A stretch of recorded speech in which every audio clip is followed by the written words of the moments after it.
Hello students, how are you? Hope you all are doing well. So in the last class we were talking about the formation of Indian National Congress, and today we'll be talking about the moderates in the Indian National Congress. So initially when the Congress was formed, it was governed, or you can say जो prominent ideology Indian national Congress पे जो चली पहले पहले के दौर पर जब वो बनी, तो उस आइडियोलॉजी को हम लोग बोलेंगे मॉडरेट आइडियोलॉजी, जिसको हम लोग नरम दल भी बोलते हैं हिंदी में, ठीक है। So who were the moderates, the moderate phase, सबसे पहले एग्जाम पॉइंट ऑफ व्यू से हमको याद रखना है मॉडरेट फेज कौन सा है इंडियन नेशनल कांग्रेस में। मॉडरेट फेज है 1885 टू 1905, 1905 वेरी वेरी इंपॉर्टेंट, ये फेज है मॉडरेट फेज। अब एक बात आपको इंडियन नेशनल कांग्रेस के बारे में बताना चाहूंगा। इंडियन नेशनल कांग्रेस में 3 टाइप्स के फेजेस चले। एक है मॉडरेट फेज, एक है एक्सट्रीमिस्ट फेज, और तीसरा है गांधीयन फेज। ये फेज जो है मॉडरेट फेज है, जो है अर्ली 20th सेंचुरी में जो चला, दैट इज 1885 टू 1905। फिर एक्सट्रीमिस्ट फेज चला 1905 से लेकर 1920 तक, और फिर 1920 से लेकर इंडिपेंडेंट इंडिया तक गांधीयन फेज चला। तो these were the 3 prominent phases जैसे इंडियन नेशनल कांग्रेस आगे बढ़ी। तो कोई भी पॉलिटिकल पार्टी के ऊपर में एक आइडियोलॉजी जो है काम करती है, और कोई भी पॉलिटिकल पार्टी के ऊपर में हमेशा ग्रुप्स जो है वो रूल करते हैं, ठीक है। सो जैसे कि अगर हम लोग आज का एग्जांपल ले ले, तो बीजेपी जैसे पॉलिटिकल पार्टी अगर हम लोग लेते हैं, तो वहां पे भी कुछ ग्रुप्स हमको देखेंगे जो मोदी के साथ खड़े होते हैं और कुछ मोदी के विरोध में खड़े होते हैं। जैसे जो ओल्ड ब्रिगेड है बीजेपी की, वो कहीं ना कहीं थोड़ी सी डाइवर्टेड लगती है। और वैसे अगर हम लोग कांग्रेस की बात करें, तो कांग्रेस में भी कुछ इसी प्रकार के हम लोग आज भी ग्रुप देख सकते हैं। कुछ राहुल को सपोर्ट करते हैं, कुछ सोनिया गांधी को सपोर्ट करते हैं। सो इन द इनिशियल फेज जब वो कांग्रेस बनी, तो वहां पे जो फेज चला वो था मॉडरेट्स का फेज। तो basically who were this moderates, and what is the rise of moderates? How did they rise? They were a group of political leaders in India who were active between 1885 to 1905. Very very important. The moderate groups draw from the educated middle class. तो जो moderates थे वो educated middle class professionals थे। तो उसके अंदर से कौन कौन थे? लॉयर्स थे, टीचर्स थे, कुछ गवर्नमेंट ऑफिशियल्स थे, और ज्यादातर जो लोग थे वो इंग्लैंड में एजुकेशन लेके आए थे। फॉर एग्जाम्पल हम लोग दादा भाई नौरोजी का हम लोग एग्जाम्पल लेंगे। So these were the moderates. So moderates जो है, मॉडरेट्स को ही अर्ली नेशनलिस्ट बोलते हैं, अर्ली नेशनलिस्ट कहा जाता है उन्हें। मॉडरेट्स का जो तरीका था वो संविधानिक था। वो संविधानिक दायरे के अंदर में जो है काम करना चाहते थे, पीसफुल मीन्स के थ्रू वो काम करना चाहते थे। दे वर नॉट वेरी वायलेंट, ठीक है। उनको ऐसा लगता था, मॉडरेट्स को ऐसा लगता था कि जो जो ब्रिटिश रूल है, जो इंडिया में ब्रिटिश रूल है, वो एक जो है वो बून है। उनको ऐसा लगता था कि ब्रिटिशर्स के आने की वजह से जो है इंडिया में बहुत कुछ सब कुछ अच्छा अच्छा हो रहा है, और ब्रिटिशर्स जो भी रूल करने का जो उनका तरीका है वो बहुत अच्छा है, और इससे भारत को बड़े लेवल पे फायदा होगा, ऐसा उनको कहीं ना कहीं लगता था। मेनी टाइम्स हमको पूछा जाता है एग्जाम में कि इंपॉर्टेंट मॉडरेट लीडर्स कौन कौन है। तो इंपॉर्टेंट मॉडरेट लीडर्स के सारे नाम आपको याद रखने हैं। बेसिक जो प्रोमिनेंट लीडर्स है वो आपको याद रखने हैं। सुरेंद्रनाथ बनर्जी, दादा भाई नौरोजी, फिरोज शाह मेहता, गोपाल कृष्ण गोखले, महादेव गोविंद रनाडे, दीनशाह वाचा, उमेश चंद्र बनर्जी, बदरुद्दीन तैयब जी, ये कुछ इंपॉर्टेंट मॉडरेट लीडर्स है जिनके नाम आपको एग्जाम पॉइंट ऑफ व्यू से याद रखना है। काफी बार एग्जाम में क्वेश्चन आता है, which of the following is a moderate leader, which of the following is extremist leader. So which of the following is the moderate phase in the Indian education, Indian क्या बोलेंगे स्वतंत्रता संग्राम में जो है कौन सा था मॉडरेट फेज, कौन सा था। सो मॉडरेट्स ने अपना जो रुख है, अपना जो जो अप्रोच है, जो अप्रोच उनको रखना था ब्रिटिशर्स के सामने, तो किस प्रकार का अप्रोच उन्होंने ब्रिटिशर्स के सामने रखा, let us go through it. Approach of moderates, the demands of the public. तो पब्लिक के जो डिमांड्स है वो गवर्नमेंट के सामने प्रेजेंट करने थे। तो किस तरीके से प्रेजेंट किए उन्होंने? With the help of resolutions, with the help of petitions, meetings, with the help of pamphlets, memorandum and delegations. तो डेलीगेट जाता था और जाके गवर्नमेंट ऑफिसर्स के सामने या फिर गवर्नमेंट के सामने अपने डिमांड्स वो लोग रखते थे। तो ये आप देखोगे तो पीसफुल मीन्स उन्होंने यूज किया है, it's not violent, they were very peaceful. और ये आप देखेंगे ये कॉन्स्टिट्यूशनल मीन्स है, संविधान के दायरे के अंदर में काम करना है। सो जो भी एक्ट के अनुसार इंडिया रूल हो रहा है उसके अंतर्गत ये लोग जो है काम करने की कोशिश करते थे।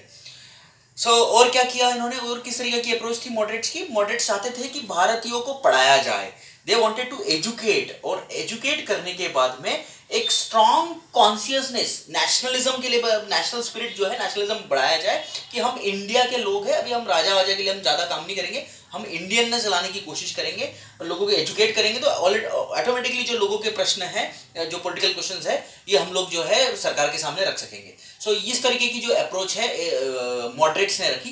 Very very important my dear friends, ये तो आपको रट के रखना है कि किस तरीके का अप्रोच था और क्या कौन से मीन्स उन्होंने यूज किए हैं। Resolutions, petitions, meetings, pamphlets, memorandums and delegations. So what were the demands of moderates? So demands रख रहे थे मेमोरेंडम के थ्रू, जो है इन सब चीज़ों के थ्रू, हमने देखा अभी पेटिशंस के थ्रू, रेजोल्यूशंस के थ्रू डिमांड रख रहे थे मॉडरेट्स। तो ये डिमांड्स में था क्या exactly?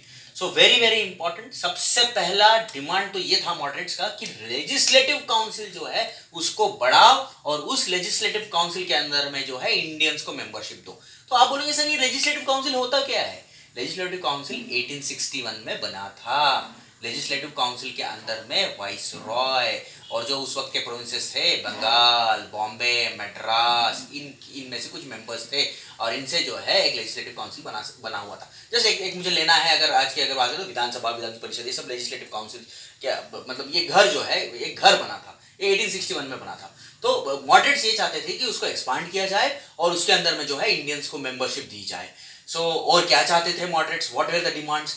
Demand of holding ICS examination. ICS exam जो है वो इंग्लैंड में होती थी। मॉडरेट्स चाहते थे कि ये जो आईसीएस एग्जाम है वो इंडिया में हो, साइमल्टेनियसली इंडिया में और इंग्लैंड में एक साथ हो।